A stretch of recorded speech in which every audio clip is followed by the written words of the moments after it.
Hi everyone, we're just having a little technical issue, but we'll be starting soon. Thanks.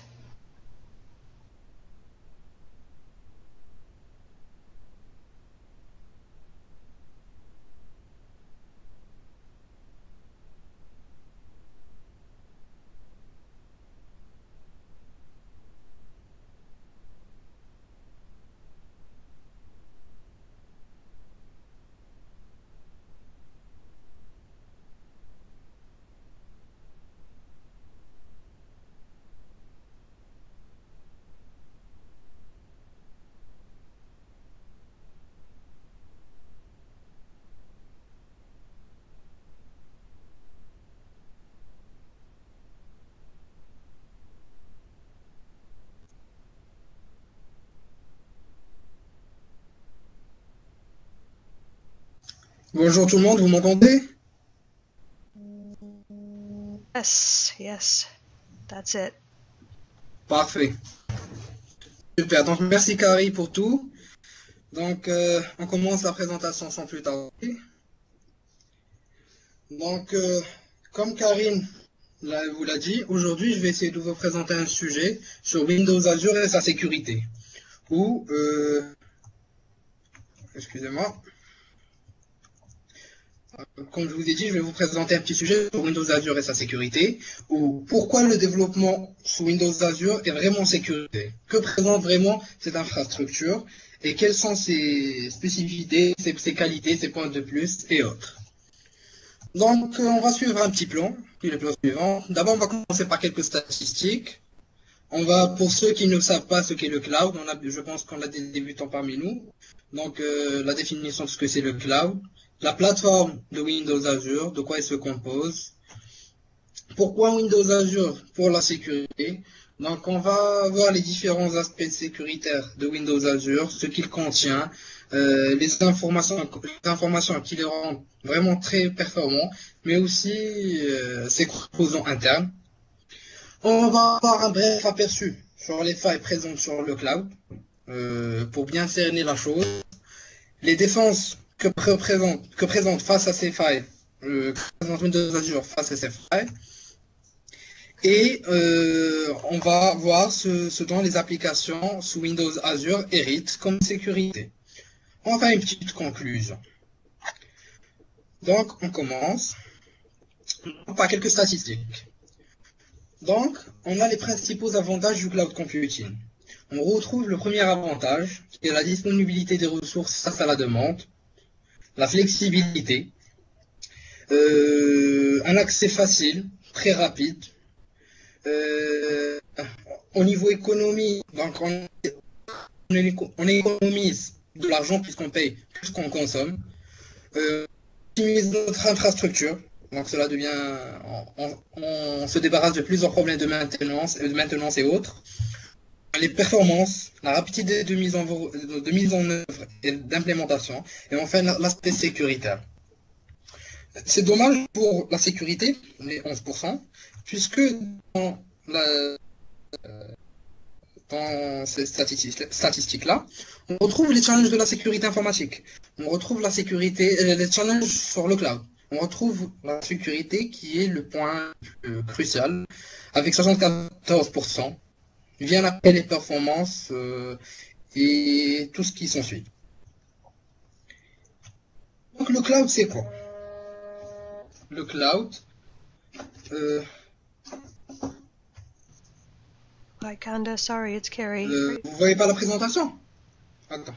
Sorry, are you presenting? We can't see your presentation.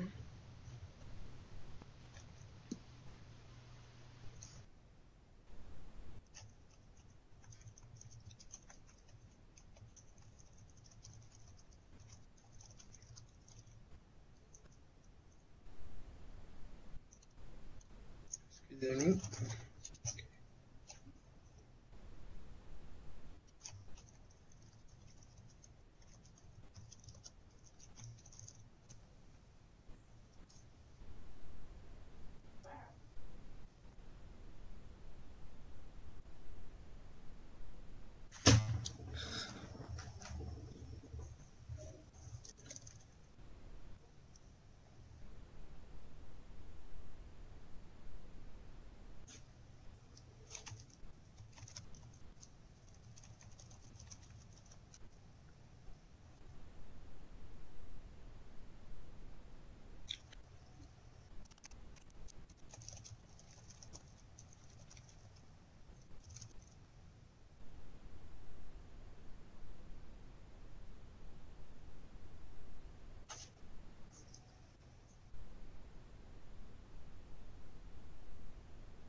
Vous arrivez à voir maintenant?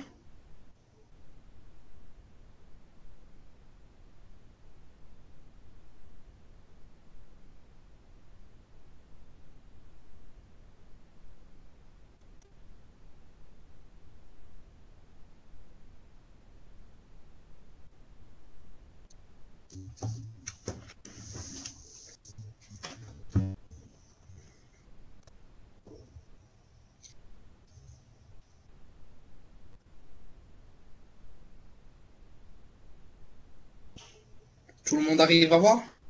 Parfait. Donc, on refait.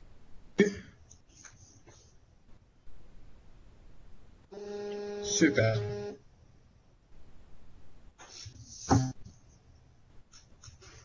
C'est super.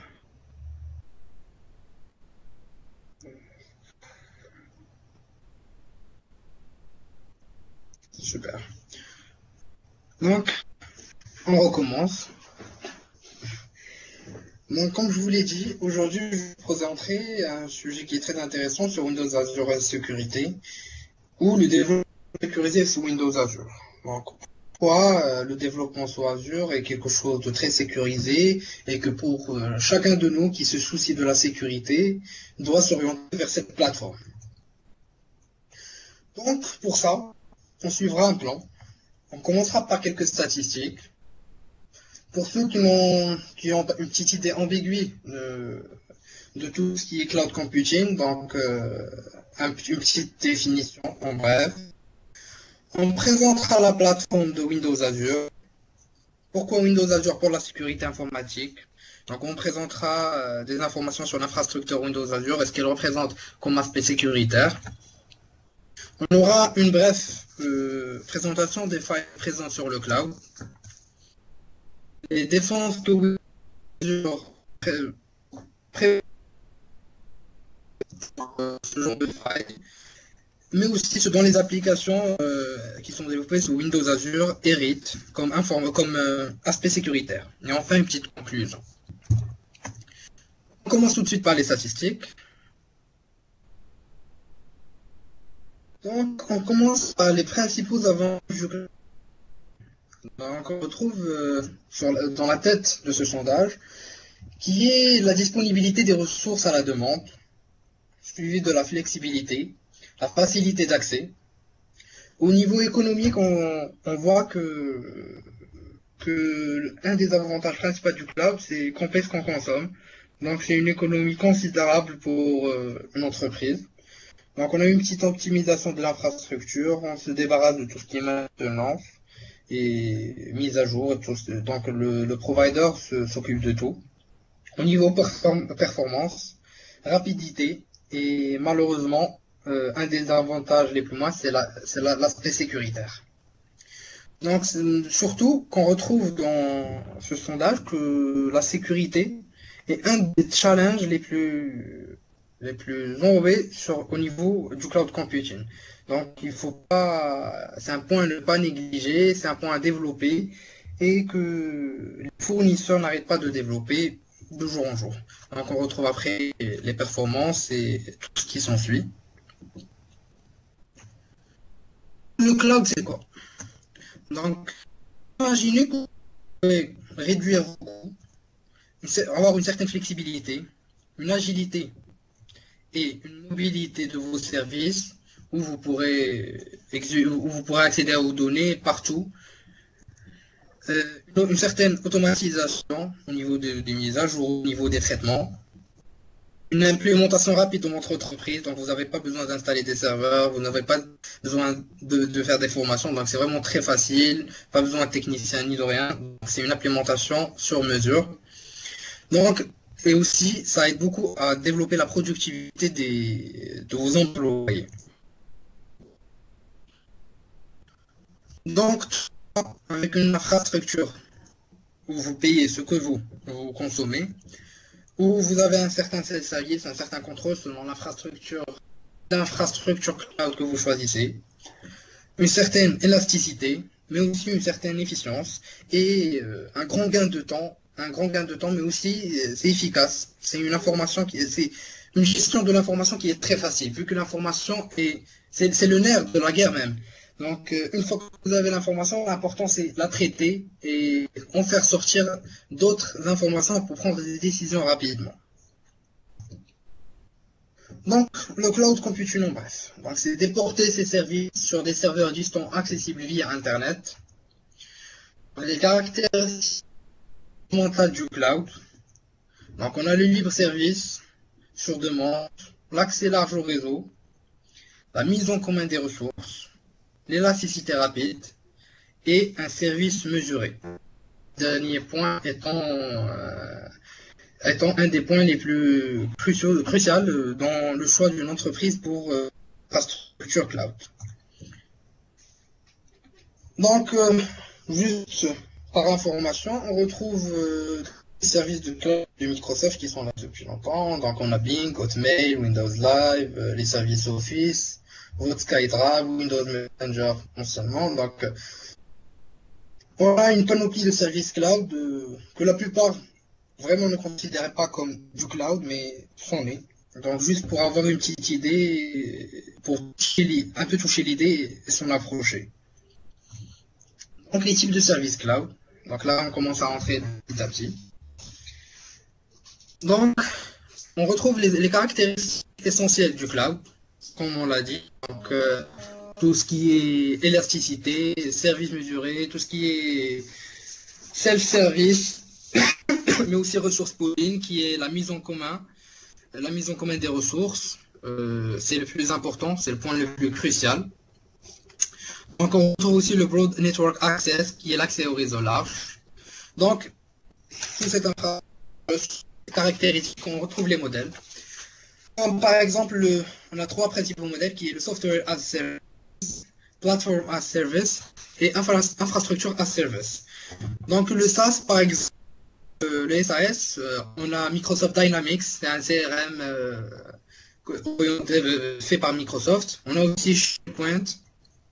Donc, comme guise d'exemple, le PAS, le Platform as a Service, on a Windows Azure, mais oui, Windows Azure, et on a l'infrastructure as Services comme System Center ou Windows Server, mais aussi Windows Azure qui maintenant fait partie du PAS et de l'IAS.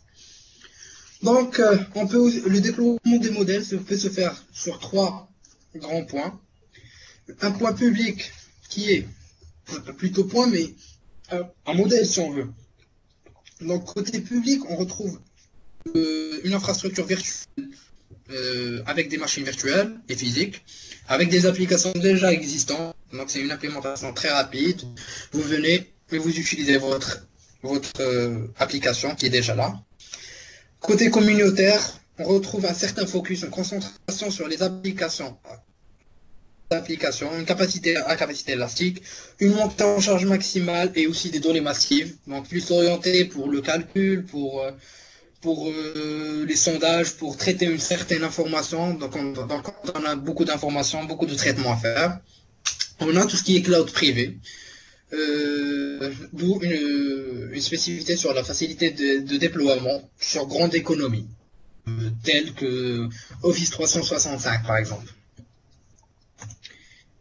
Donc, pour avoir une idée plus avancée, donc on va voir que la transition vers l'IT traditionnel, vers le computing, donc ça change beaucoup de choses pour l'entreprise, pour ses fonctionnaires, pour ses techniciens.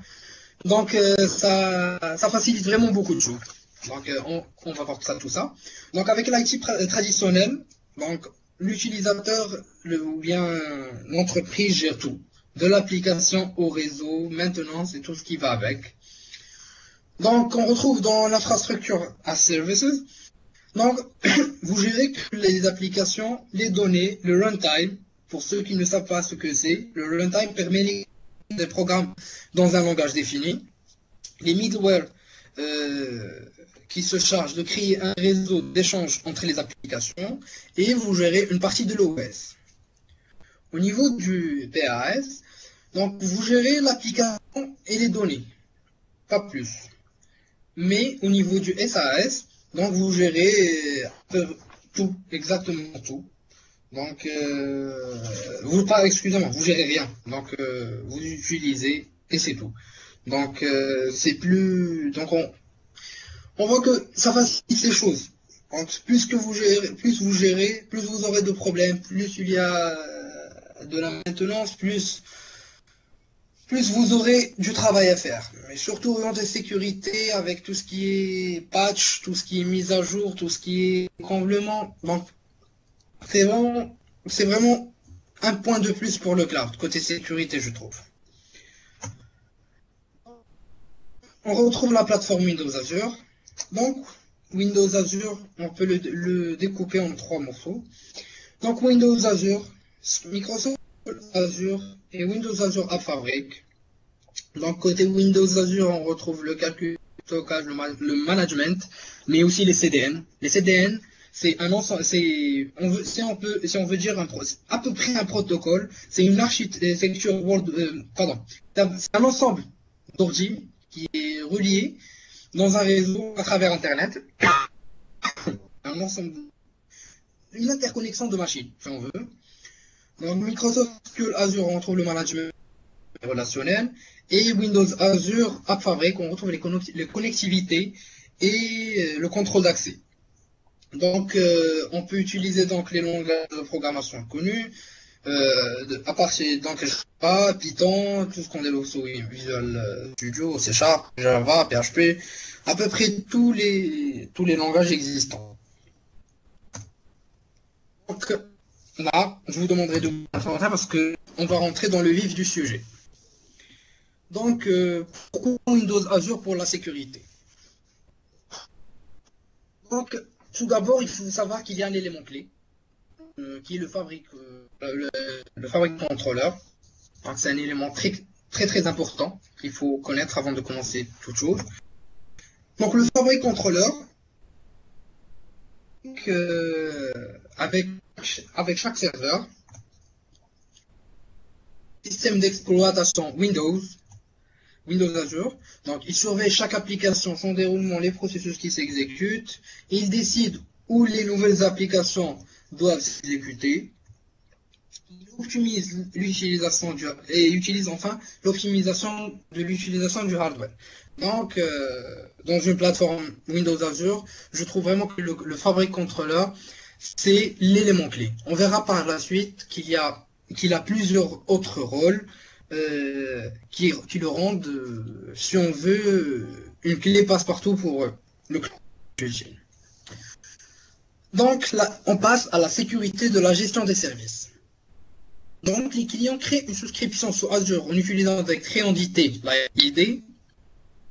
Donc les comptes de services hébergés sont gérés à travers Live ID ou à l'aide d'un service de management API, qu'on appelle le SMAPI, avec une paire de clés publiques privées générées par l'utilisateur.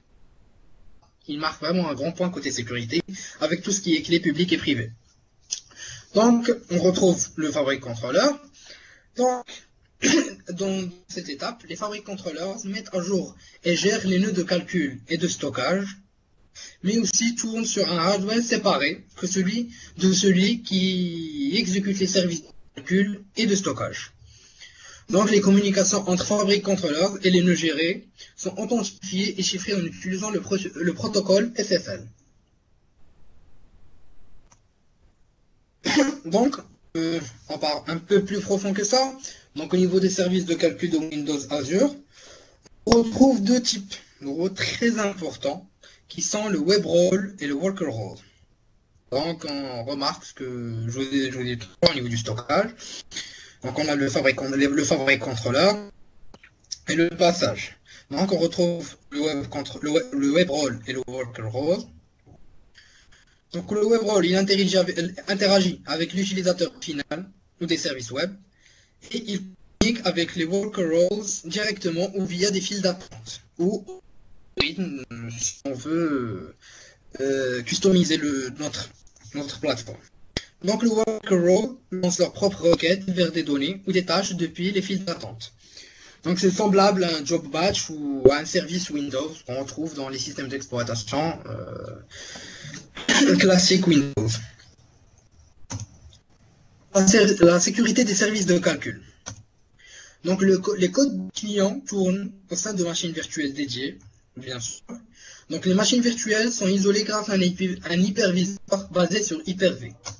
Donc pour ceux qui ne savent pas, un hyperviseur est une plateforme de virtualisation qui permet à plusieurs systèmes d'exploitation de travailler sur une même machine physique en même temps. Hyper-V, c'est connu sous le nom de Windows Server Virtualization. Donc c'est un système de virtualisation basé sur un hyperviseur 64 bits de la version de Windows Server 2008. Donc le choix de la virtualisation de cette façon, c'est un choix orienté plus côté sécurité. Donc il existe bel et bien, ce qu'on verra après des failles au niveau de la virtualisation, mais l'architecture virtuelle dans Windows Azure est vraiment très avancée. Donc, le service de stockage avec Windows Azure. Windows Azure est une application gérée encore une fois par le fabricant contrôleur. Donc, les applications Windows Azure peuvent utiliser du stockage natif, MySQL au sein d'une machine virtuelle ou avec SQL Azure. L'application est maintenue dans les services de stockage de telle façon que les worker rows puissent être répliqués si nécessaire. Donc, juste pour ce qu'on voit sur la petite image, que vous ayez une petite idée générale, donc on retrouve les stockages, les fabricants contrôleurs et la communication entre application et stockage. Donc reste le RES pour avoir une idée. Donc c'est à peu près un protocole. Donc c'est une architecture worldwide qui remplace le concept de l'infrastructure. Donc on verra ça dans les diapos suivantes.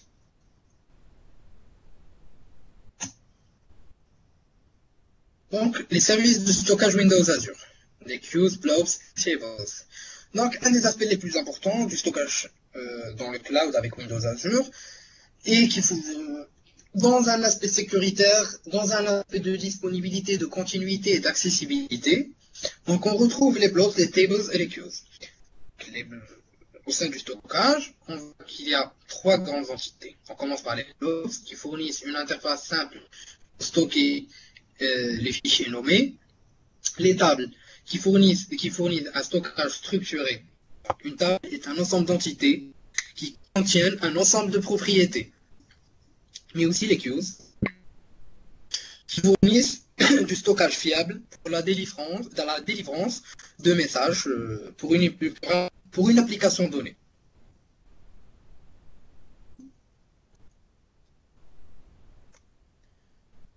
Windows Azure Active Directory, ou bien le contrôle d'accès. C'est un des points les plus importants. Donc, Windows Azure comprend les services de contrôle d'accès, qu'on appelle ACS. Donc, ils fournissent une méthode pour les applications et les services pour s'authentifier. Donc, on remet une authentification des courtiers ACS avec les fournisseurs populaires, la ID, Facebook, et une panoplie de comptes. Les parties utilisatrices peuvent être des applications ou bien des ADFS. Donc des ADFS, c'est l'Active Directory Federation Services, qui simplifie l'accès au système et aux applications à l'aide d'un système d'autorisation d'accès basé sur les revendications pour garantir la sécurité des applications. Donc, encore une fois, notre point marqué pour le cloud. Donc, je vais vous un petit diagramme pour l'ACS. Un exemple simple d'une connexion d'un utilisateur à la donc là et l'ACS de l'autre, un fournisseur d'identité qui peut être l'IVD, Facebook ou bien autre, et on a une connexion sécurisée entre le serveur qui relie l'ACS et l'utilisateur.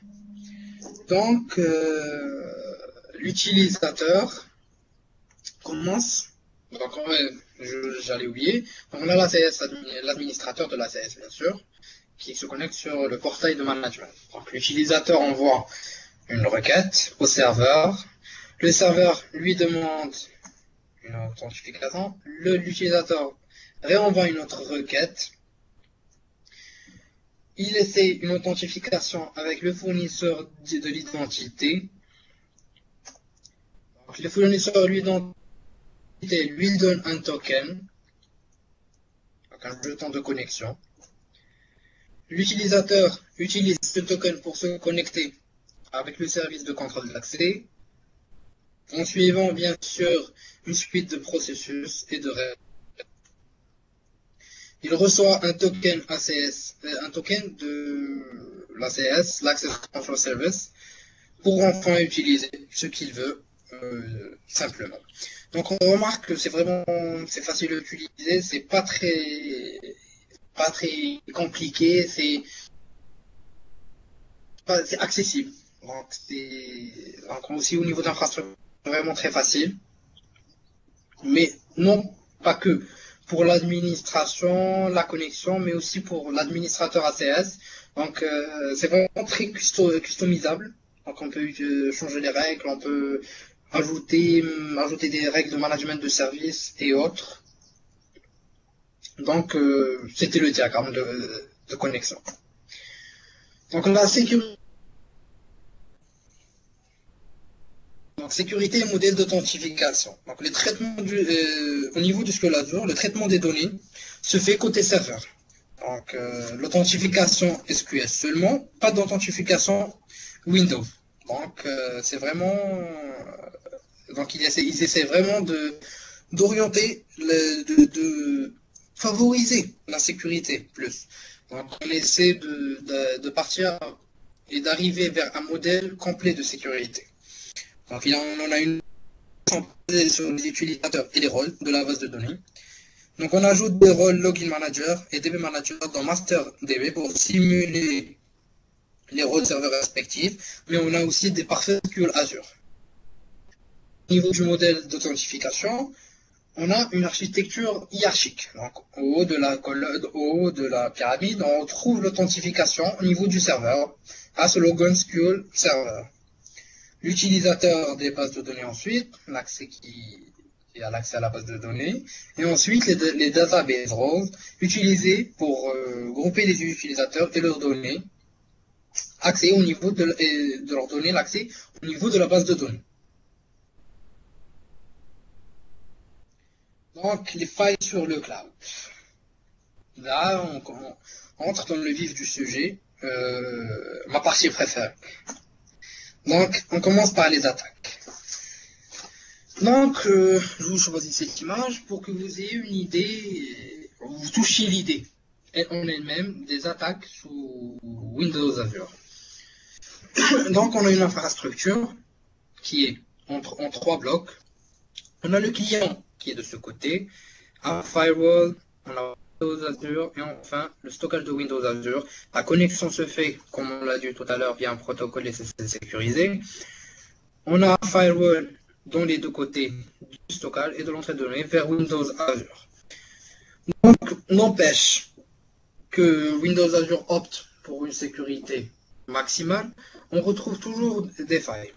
Donc, comme exemple, on a entre le client et l'infrastructure Windows Azure, on peut avoir du man in the middle, qui est une attaque qui consiste à intercepter les données de l'utilisateur.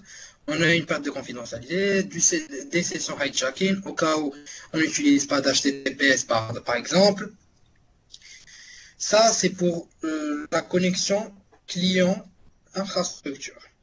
Au niveau de l'infrastructure, on retrouve bien sûr plusieurs failles, comme la manipulation de cookies, manipulation des paramètres, la manipulation des headers HTTP, un accès autorisé si on a une mauvaise programmation,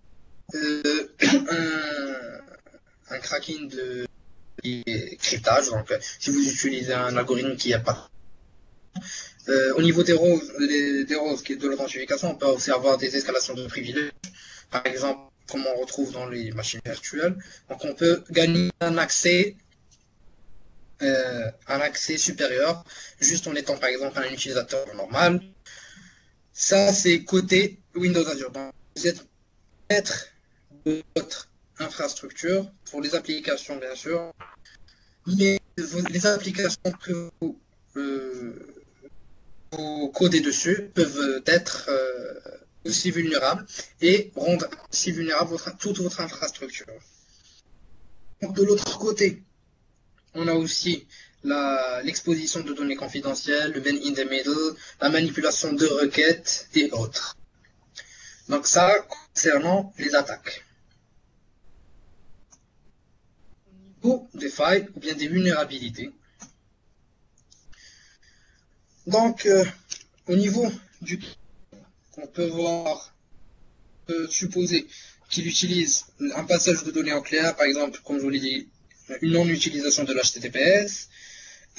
Au niveau des formes, on peut voir des mots de passe qui sont très très faibles. Donc, toujours opter pour des mots de passe grands avec des caractères spéciaux, des chiffres, des nombres. Tout est mélangé le tout.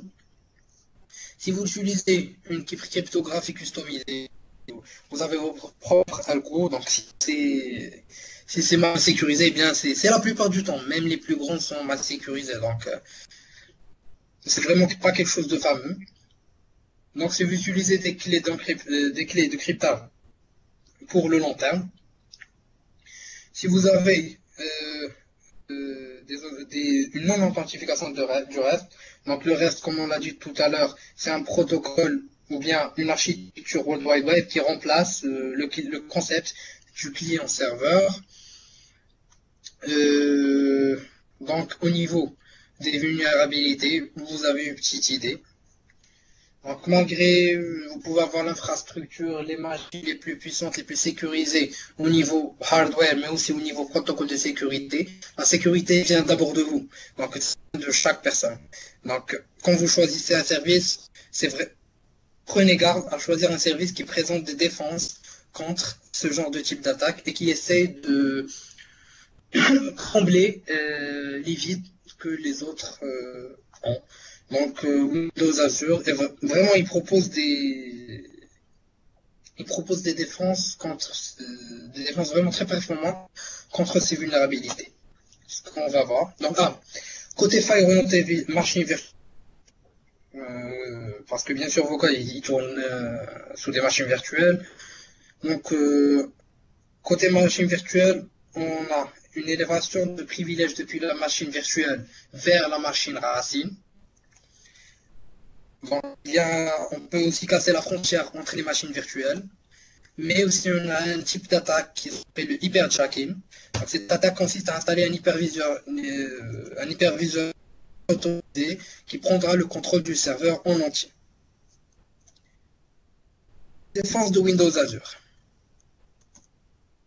Donc, au niveau des données, on trouve les clés de stockage fortes pour le contrôle d'accès et un support SSL pour le transfert des données entre les parties. Au niveau des applications, on retrouve qui s'exécute en partial trust et des comptes Windows avec le moins de privilèges possible.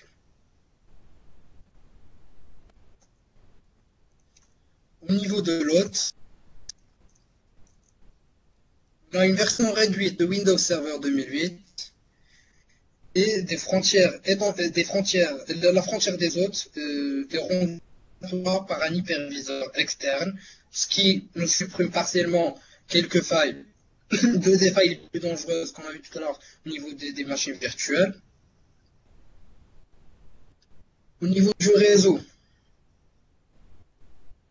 un pare-feu rôle limitant le trafic vers les machines virtuelles et des LAN virtuelles et filtrage de paquets dans les routeurs. Au niveau physique,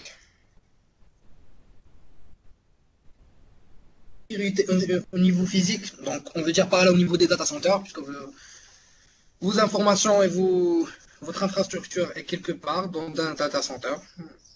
Donc, on retrouve une sécurité physique des meilleures pratiques. Donc, on retrouve les systèmes biométriques, les caméras de surveillance, qui est typique, un contrôle très très pointu, mais aussi des certifications ISO et SAS type 2 pour les processus de data center.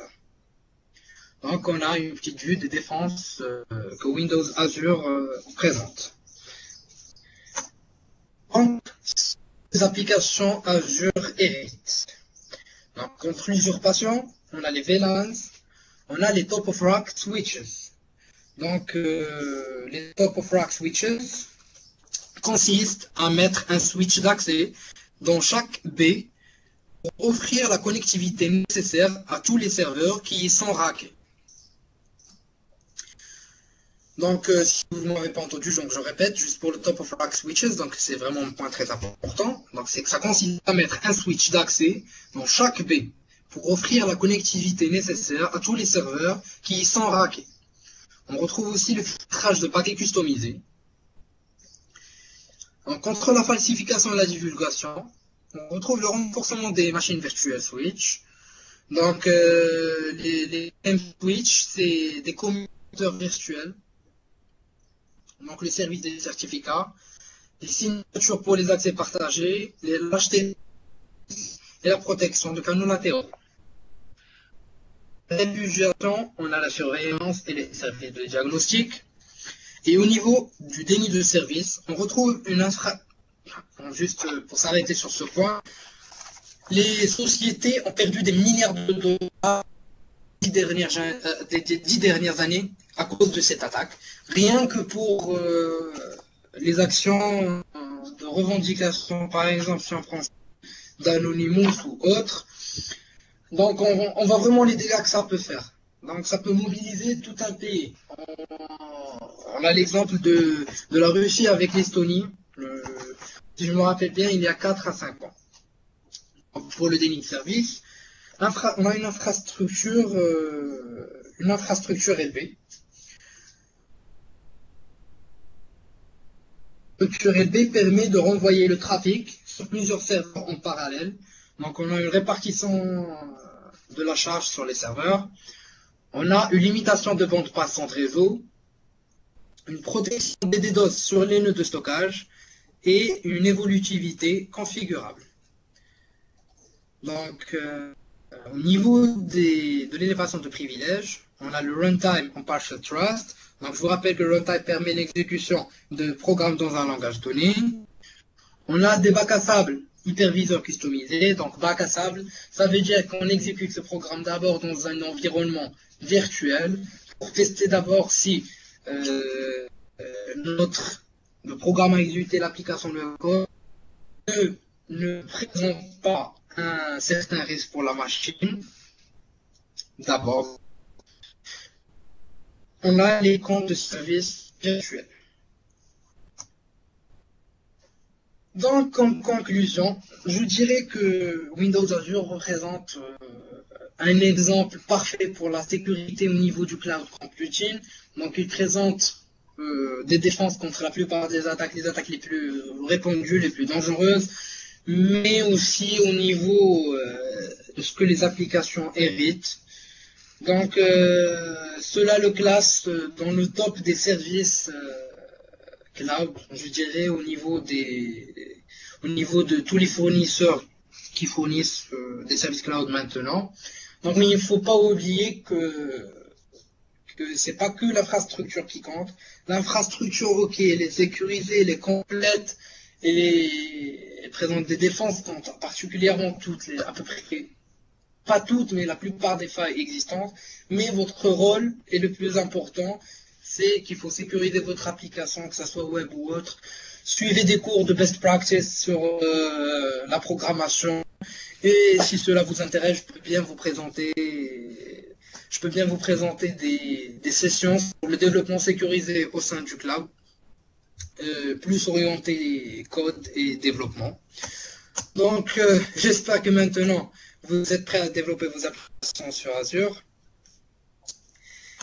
Et si vous avez des questions ou des remarques. Et merci pour tout le monde d'avoir suivi la présentation.